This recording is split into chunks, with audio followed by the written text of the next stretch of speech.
چند بار تا حالا دستگیر شدی؟ تو کل عمرم زیاد، چند بار؟ 15-20 بار. بالای 20 بار به گفته خودشون دستگیر شدن و ادعا میکنن هر ماشینی رو میتونن به سرقت ببرن. هر ماشینی. بله. چطور؟ ماشینی که خوشم بیاد تو خیابون ببینم میارمش.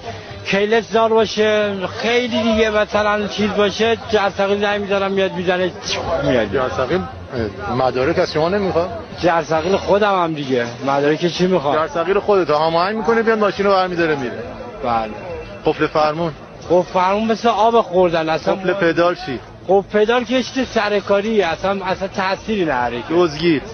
دزدی مهم نیست، 30 ثانیه دزدی قطع میشه تموم میشه رو میره. جی پی اس هم معنایی نداره. من یه فندکی میذارم توی ماشین، کل جی پی اس ماشین کلا قطع میشه تا موقعی که بری یه جا خودت پیداش کنی. مردم چیکار کنن که نتونی ماشینشون رو ببری؟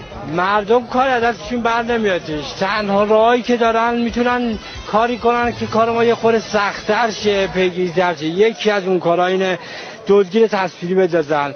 دزدگیر تصویری تو خونه هم ریموتش صداش در میاد. موقعی که من میام قطع میکنم دزدگیر رو، ریموت خونه میفهمی. شما میتونی برسی خودت دم در.